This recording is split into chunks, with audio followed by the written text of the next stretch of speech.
നീ എന്താ ഇന്ന് കൊണ്ടുവന്നത്? ഉണക്ക ബ്രെഡും പഴവും. അയ്യേ, അതെന്തു പറ്റി? ഒന്നും പറയണ്ട, അച്ഛനും അമ്മയും തമ്മിൽ മുട്ടൻ വഴക്കാ.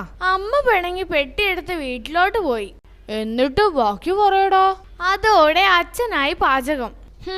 ഒരു പാചകം. അച്ഛന് വാചകം മാത്രമേ ഉള്ളൂ. ഓരോരോ പരീക്ഷണങ്ങൾ നടത്തും. വായില് വെക്കാൻ പറ്റില്ല. എന്തൊക്കെയാ ഉണ്ടാക്കി തരാ?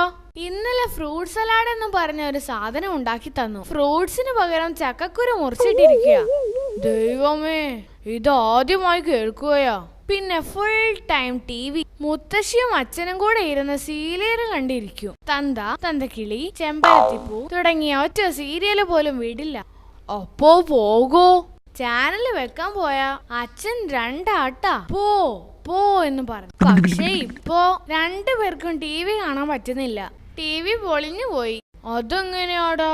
സീരിയലിൽ നായികയെ വില്ലൻ ആക്രമിക്കുന്നത് കണ്ട് മുത്തശ്ശി ആവേശം മൂത്ത് ചെരവത്തടി കൊണ്ട് TV നോക്കി ഒരൊറ്റയേറ്. TV തവിട് പൊടി. അല്ല, ചോദിക്കണമെന്ന് കരുതിയായിരുന്നു. നീ ഭക്ഷണം കഴിച്ച ശേഷം ഇന്നലെ നട്ടുച്ചയ്ക്ക് ഗ്രൗണ്ടിൽ ഓടുന്നത് കണ്ടല്ലോ. നിനക്കെന്താടാ, വട്ടാണോ?